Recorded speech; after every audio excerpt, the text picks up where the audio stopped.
don't worry, it's different. Illustrations by me. So I'm in the middle of actually filming a different video now that you'll see probably in 2037 if we all make it to there. So, but don't worry about that. Today, listen, I understand I do a lot of swatching videos and I enjoy them.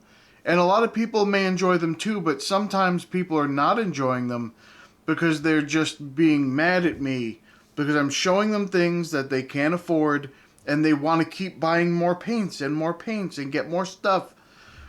I understand your frustration and I'm sorry for that, but I'm going to show you another product anyway. So today we have the Schmincke. This is the masking fluid. It's the newer one that people like. I think it came out like, you know, for me it's new. It's like 2 years old. But for whatever reason, I've never picked it up. And I like that it has that little tip. It's just, that's a very interesting thing. I have not tried it yet, but I'm going to. We're going to give that a shot and see if we can do some kind of a little, just a abstract thing, and I'll put some masking fluid down and see if I can make something with it. Who knows? I've done it before. Listen, I know. I've been doing a lot of swatching videos lately, and I enjoy those swatching videos, but I understand that you want the paint, and then you go get the paint, and then you want the new paint, and then I show you more, and you want that one too, and you go sell a bunch of other stuff. You don't have the money for it. Now you're getting angry at me for showing you more stuff that you want. I understand, so I'm filming another video right now, but it's not going to come out till like 2037. You won't even see it, don't worry about that. But in lieu of your frustration, I'm going to show you another video that I'm showing you a product in also, but it's just a single product. So it's like the cost of one tube of paint, which you've already spent like $37,000 buying all the other paint that I was showing you. I've got one more thing to show you, and then maybe next time we'll do more paint. Anyway, it's not important. This is the masking fluid from Schmincke. It's supposed to be, it's new to me. I know it came out like a couple of years ago probably, but I've never tried it. And all the other masking fluid that I've tried the Peebo and the Winsor & Newton masking fluid, and they always seem to tear the paper. It doesn't matter. I could use the best paper. And the way that I do it, I tear the paper. It's just, not a lot, just a little bit, but I'm rough with it, and I don't use the little gum eraser thing. I just kind of dig at it with my finger and just peel off all the stuff. So let's see if this holds up any better. This is supposed to be like less adhering than all the other stuff, but it's still supposed to work really well. So let's find out if they did a good job here. I'm sure they did. It's a wonderful company. I'm sure they did a good job, but we're just going to test them out anyway. All right, let's get into it. All right, so let me start off by saying I know what I didn't let it dry long enough. So you're going to see it smear a little bit. Then I used an eraser to get that up. But let me tell you, even though it smeared and even though I didn't let it dry long enough in the thicker areas and things look kind of messy and nasty, the end result was great. I got all of the masking fluid off. It did not tear the paper at all. You'll see when I start to roll it into a bowl that it looks like there's white stuff on it. That's from the eraser. I used a white plastic eraser to get some of that stuff off. I don't usually ever do that, but because I didn't let it dry enough, I smeared it on the paper, which is stupid. I should not have done that. And it was very soft underneath. So I had to use the eraser to get some of it up off the page. But I will tell you, it worked beautifully. It's one of the few times I've ever had masking fluid work wonderfully. I've used the Peebo, I don't know how to say that word. And then I've used the Winsor & Newton, and I always tear the paper. I can't stress enough how much I have hated using masking fluid because of how much it tears the paper. This does not tear the paper. It dries more into a very soft latex, where the other one kind of dries into a harder latex that adheres to the paper really well. This one doesn't. It doesn't adhere to the paper at all. And yet, it resists the watercolor beautifully. So I don't know what they're doing. This is one thing Schmincke is doing better than anybody else. This is, if you're going to use masking fluid, this is the one you want to use. It works wonderfully. I absolutely loved it. I enjoyed it. I will never use another masking fluid ever again. This is the one I'm going to use. I saw a lot of other people using it before, and I thought, oh, great, another masking fluid. Everyone's saying how wonderful it is. It's probably going to suck just like the rest of them. It's going to tear up my paper just like the rest of them. This one didn't do it. It was a very nice experience. Okay, now I saw a video recently that, and you notice I put green down immediately on this painting. I just saw a video that there was some lunatic saying that people shouldn't paint with green if they don't understand color theory. At the time I saw it, the creator has like over 1 million subs. The video, after only like 3 days, had about 50,000 views. He's basically tearing down and beating up anyone who uses white or black to add to their shadows and highlights. He used the color green as an example and then showed a guy sitting under some tree in the forest. The picture sucked.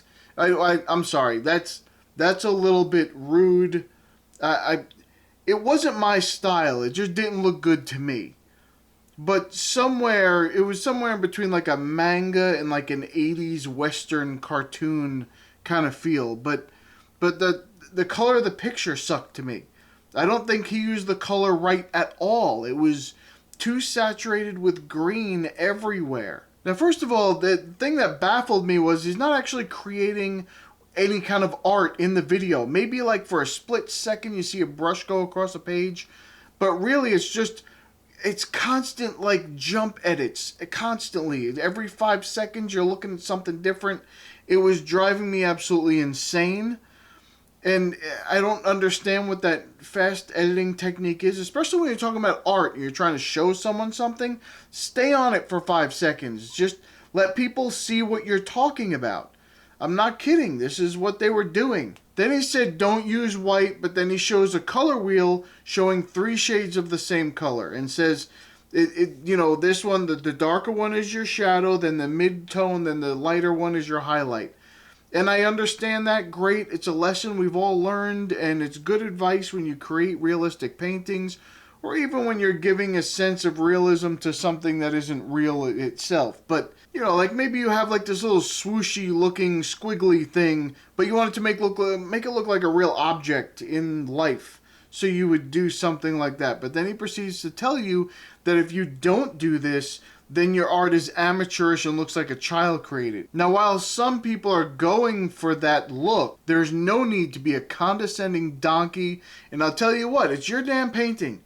If you want to paint an orange sky with blue grass, then screw anyone who tells you can't do that. This elitist artist attitude crap has got to go. This person needs to go outside and find a nice happy person who's taking their dog for a little stroll, follow them around, and wait for the dog to do their business and then face plant right into it. Even if you have advice, how about you explain it in a nice and respectful way that would make a realistic... You say, okay, if you want to make a realistic painting look more realistic, then do this. But that's not what they did. They said, oh no, if you do this, then your art looks like crap. It looks like a child did it. It looks like you're not even an artist anymore. First of all, there are some amazing child artists. They've done some amazing work, better than me.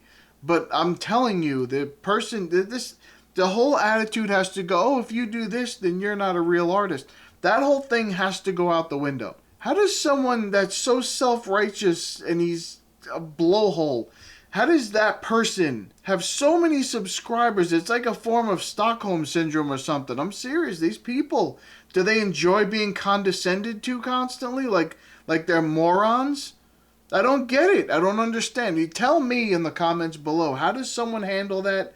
How do you enjoy when the person that's trying to teach you and talk to you says, oh, well, I like this color, but if you use that, then you're a piece of garbage. You're not even a real artist.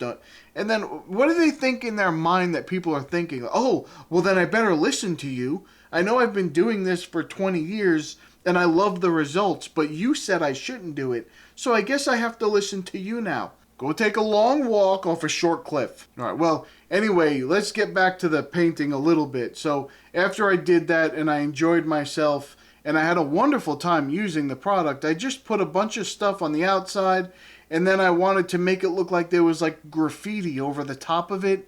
but not that actually said anything. So that's what my goal was, this whole piece. I didn't know the shapes I was going to use or anything like that, but I did want to make it look like graffiti. So I hope that comes out in the piece. I hope it looks like, yeah, there was art behind it and someone graffitied over it. That's what I wanted it to look like. Not like real professional street graffiti or anything like that. Just something to go over the top of what the background was. Alright, and I did see something in the news recently that was actually interesting that pertains to artists. So let's talk about that for a minute. That whole thing, Universal and TikTok are having a bunch of crap happen. They're having some issues going on. But basically, TikTok is replacing human artists with AI music. And I'm talking about music artists now, but we're all a part of the same creative family. And what they're doing is they're saying, oh, well, we don't need to pay you anymore for your royalties because we'll just have AI make a song that sounds just like one of yours, but in the style that you do, but it won't be you, and we don't have to pay anyone. So instead, we'll just do something like that.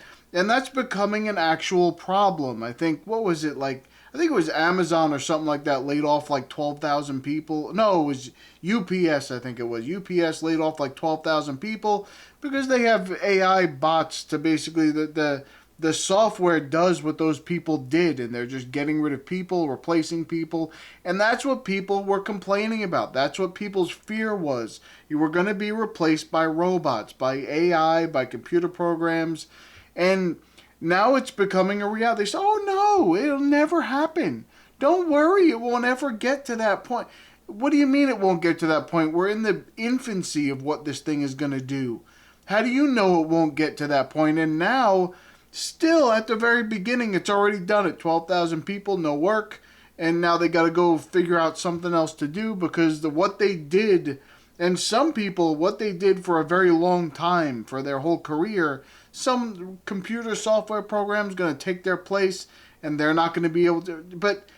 But specifically going back to the TikTok thing, all they're looking at is, hey, look, we can get all this, we can just put this stuff out and not have to pay this money to have this music on here because we'll just take this person's style and their basic songs and just write something from AI that goes right along with it.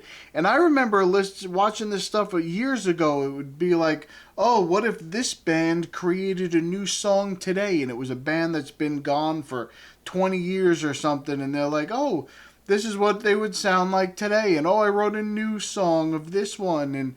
And that's, you could see the writing on the wall at that point that something was terrible was about to happen. And now it's going into the real world. It's affecting real people. They're losing their jobs. They're now the artists, the music artists are not going to get paid for their songs because the AI can create a song just like theirs. But here's the thing. I just want to point this out. AI sucks. As a matter of fact, I'm going to do a whole video in the intro. It's not going to be about AI, but I'm going to do a video here real soon about a particular type of artist, specific style of art. And I'm going to go ahead and just type in, what would AI say in this video? And what I'm going to do is, I'm not going to read the script like people do, but I'm going to show you how they cannot recreate the person. They can maybe imitate your voice, they can imitate a certain style, whatever, but they cannot imitate the character of the individual, and that's something that they can't do. You can put in there, do this in the person's style of this or whatever, and it sounds like, oh yeah, maybe that's something they would do, but it's not injecting their personality to it. It's just maybe sounding similar to what they might do. You'll have to see it. I'll have to give you the good example. It's coming up in a video. Don't worry about it. It'll be a video on folk art. Have you ever seen folk art? I have, and I've enjoyed some of it, and I'm going to attempt it. I've only done 2 little separate pieces that I've been planning just to see if I can do this first, and I tried 2 little sample pieces. One was a standard, and then the other one was more like just a modified version of it, and now I'm ready to produce a video about it, and I'm going to go ahead and show you. I'm going to do a whole thing on folk art, and yeah, if you don't know what folk art is, some of it is very beautiful, and some of it is not. Some of it's very cluttered and whatever, but some of it's very simple and very beautiful, and I'm going to show you a video on that here shortly. And then you'll be able to see, oh, okay, I see what you're saying there. And I'm going to read you, first I'm going to give you my own intro. I'm going to read to you what AI said I should have said to you if I was producing this video. What would it do if it was producing it instead of me? Then I'll get to show you firsthand about how terrible it is. And you'll be able to see, oh, yeah, I think maybe these people use AI to write their scripts because they sound that boring too. But you'll see. You'll understand here shortly. So thumb up the video if you're going to do whatever you want and use the only colors that you want to use and not listen to some moron who talks to you like a piece of garbage and tells you how worthless you are if you don't paint the exact way that they paint. Screw them, and you're just going to keep doing what you do, what makes you happy, and what you enjoy creating, and that's what you're going to do. Alright, you know the drill. If you would like to join our community, go to illustrationsbypete.com. You can come in, you can put your own artwork on the site and promote it. You can find some inspiration in the free reference photos. You can just use them however you want in your artwork. You do not need to credit me.